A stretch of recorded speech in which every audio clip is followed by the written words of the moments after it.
सबसे पहले मैं खुशामदीद कहता हूँ आपको द फूड जंक्शन। और आज मैं बनाने जा रहा हूँ बहुत ही क्विक एक रेसिपी है, जिसे कहते हैं नान खताई। अमूमन आपने ये खाई होगी और बहुत ही आप इससे लुत्फ़ अंदोज़ होते होंगे और पसंद भी है। और मेरे घर में तो सबको पसंद है। एज़ यूजुअल मैं ये हर दफ़ा यही बात करता हूँ। तो मैं बड़ी क्विक रेसिपी बनाने जा रहा हूँ, बहुत ही आसान है। तो सबसे पहले हम स्टार्ट करते हैं इसके इंग्रेडिएंट। अच्छा, मैंने सॉसपैन एक यानी कि बड़ा सा बर्नी सॉसपैन रख लिया है यहाँ पे, और इसी में मैं इंग्रेडिएंट्स वगैरह साथ में और आपको बताते भी चले जाऊँगा कैसे बनाना है। तो झटपट हम बनाते हैं जी।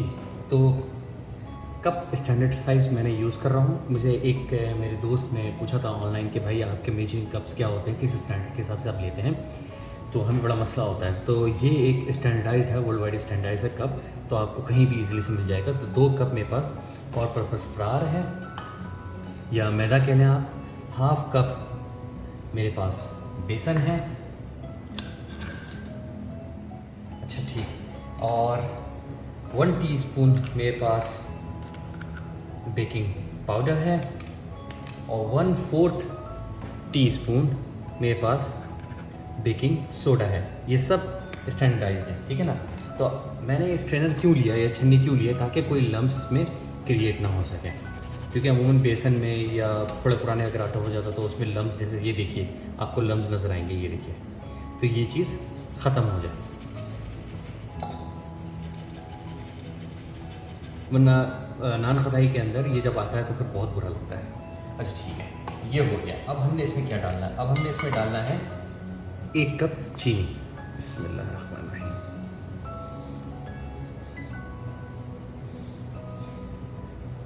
चीनी आप अपने हिसाब से आगे पीछे यानी कि एडजस्ट कर सकते हैं। तो ये हो गई आपकी। और फाइनली ऑलमोस्ट 1 कप घी। आप असली घी भी इस्तेमाल कर सकते हैं, नॉर्मल घी भी इस्तेमाल कर सकते हैं। अब आपने इसे गूंदना है। अच्छा, हाथ आपके अच्छे तरीके से धुले हुए होने चाहिए इसको गूंदने के लिए। जब तक मैं गूंदता हूँ, हो सकता है कि ड्राई इंग्रेडिएंट्स आपके कम पड़ जाएं या बहुत ज़्यादा गीला हो जाए, लेकिन अगर आप इस क्वांटिटी से चलेंगे तो परफेक्टली आपके नान खताई बनेंगे, सुपर क्रिस्प यानी खस्ता किस्म के और बहुत ही मज़ेदार। और ये जो चीनी मैंने इसमें इस्तेमाल की है वो बहुत ही नॉमिनल है। मैंने पहले भी बनाया था, लेकिन अब मैं वीडियो के लिए आप सबके से शेयर करने के लिए मैं बना रहा हूँ। तो मैं जब तक इसे गूंदता हूँ, फिर जब से ये इसमें फॉर्म क्रिएट होता है एक तरह से गूंदा हुआ, फिर मैं आपको दिखाता हूँ। तो लेते हैं एक छोटा सा झटपट ब्रेक जी। तो देखें, बेहतरीन कंसिस्टेंसी आ चुकी है इसके अंदर। आप चाहे तो उसके छोटे से पेड़े बना लें, बड़े पेड़े बना लें। मैं एक नॉमिनल सा साइज़ बनाऊँगा। आप ये कह लें 1 या 2 बाइट बिस्किट, यूँ कह लें, या 1 या 2 बाइट नान खताई। आप इस तरह से मैं बनाऊंगा। आप चाहें तो बड़े भी बना सकते हैं, जिस साइज़ का आप पेड़ है।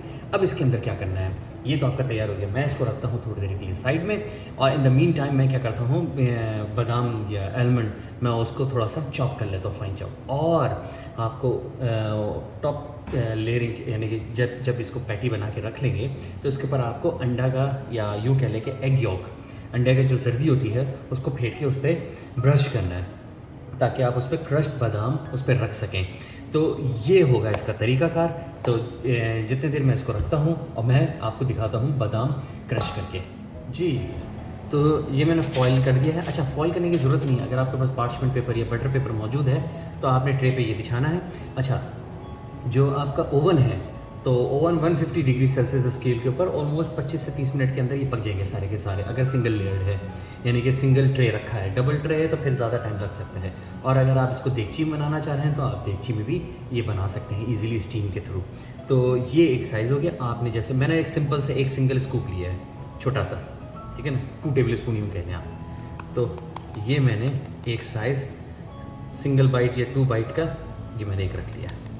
आप जैसा चाहें बना सकते हैं। सॉरी, ठीक है। तो इसी तरीके से मैं तमाम के तमाम पैटी बना के इस पर रखूँगा। आलमंड मैंने या बादाम मैंने क्रश कर लिए हैं ऑलरेडी। 2 अंडे इसमें लिए हैं जर्दी के। जैसे ही ये सारे तैयार हो जाते हैं, जब तक मैं ये पूरा ट्रे भरता हूँ पैटी के साथ, तब तक लेता हूँ एक छोटा सा ब्रेक। झटपट से लेता हूँ, यूँ गया और यूँ आया, फिर मिलते हैं जी। तो देखिए, पैटी हमारी तैयार है, बेहतरीन।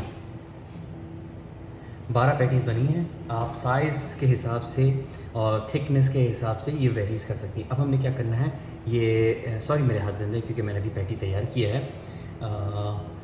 तो अब ये जो एग वॉश है या कह लें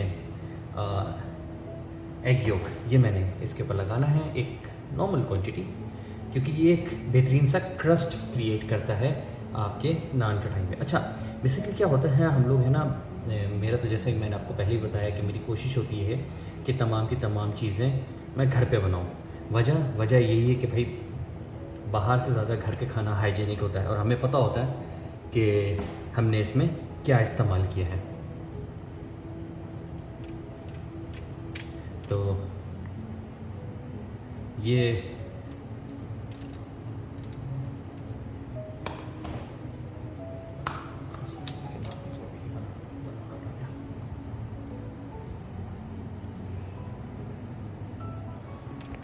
ये इसमें मैं एक योक लगा दे रहा हूँ। फिर इसके ऊपर हम गार्निश करेंगे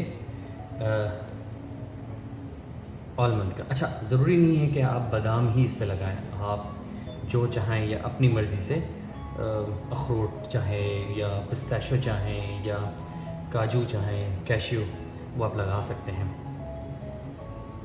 मैं आपको एक ट्रेडिशनल तरीका बता रहा हूँ कि भाई ट्रेडिशनल तरीका इसमें क्या है। अच्छा, सारे एजेस इसके कवर होने चाहिए ताकि जो क्रस्ट आएगा एग योक का वो बहुत ही क्लास का आएगा।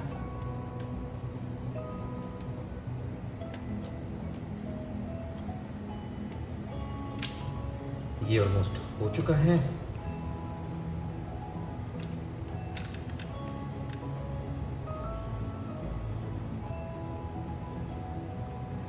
और ये हो गया है। अब हमने इसमें गार्निश करना है आलमंड, जितना आप चाहें। कोई ज़रूरी नहीं है कि भाई इतना ग्राम होने चाहिए या इतना ज़्यादा क्यों या इतना कम क्यों, आपका जैसा दिल चाहे।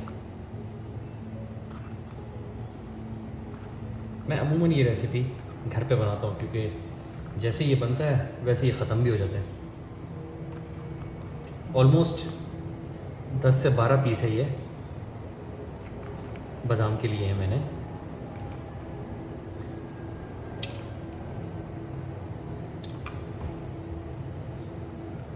तो ये थी बहुत ही आसान सी एक रेसिपी नान खताई की। तो जैसा कि मैंने कहा कि ओवन मेरा गर्म हो चुका है 150 डिग्री सेल्सियस स्केल के ऊपर। ऑलमोस्ट मैंने 30 मिनट्स के लिए इसको बेक करना है। तो मैं इस बेकिंग ट्रे को रखता हूँ बेकिंग के लिए। तब तक लेते हैं एक छोटा सा ब्रेक। जी, नान खताई तैयार है। देखिए ज़बरदस्त है। अब भी ओवन हॉट है, बिल्कुल बहुत गर्म हो रहा है ये। तो केयरफुली इसको यानी कि हाथ लगाइएगा, बच्चों से ज़रा दूर रखिएगा और फिर इसको इजीली आप इसको निकाल लीजिएगा। ये देखिए अभी गर्म है, ज़रा ठंडा होगा तो बेहतरीन हो जाएगा। मैं सिर्फ आपको टेस्ट करने के लिए दिखा रहा हूँ। माशाल्लाह, ओह ज़बरदस्त, फर्स्ट क्लास।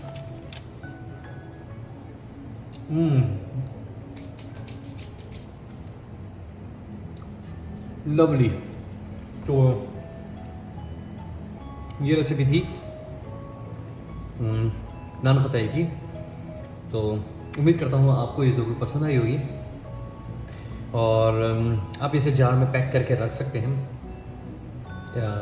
ऑलमोस्ट 10-15 दिन तो कहीं नहीं गए। मेरे मुंह में ऐसा फ्लेवर आ रहा है कि मैं अभी तक इसको खा ही रहा हूँ, इंजॉय कर रहा हूँ। काफ़ी गर्म है, अभी काफ़ी सॉफ्ट है। जैसे ये ठंडा हो जाएगा तो क्रैक करेगा बिल्कुल, ठंडे यानी कि बिल्कुल ट्विस्ट, जैसे बिस्किट अमूमन टूटते हैं। तो रेसिपी थी, आपको उम्मीद करता हूँ आपको ये ज़रूर पसंद आया होगा और आप ये ज़रूर ट्राई कीजिएगा अपने घर पे। मुझे ज़रूर बताइए कि कैसी बनी और मेरे चैनल ज़रूर सब्सक्राइब, लाइक और शेयर कीजिए, चाहे वो यूट्यूब हो, फेसबुक हो, ट्विटर हो या इंस्टाग्राम। तो इंशाल्लाह ताला नेक्स्ट रेसिपी के साथ मैं नेक्स्ट वीक दोबारा मैं आपसे मुलाकात करूँगा और मैं अपनी एक बार फिर रेसिपी मैं आपसे शेयर करूँगा।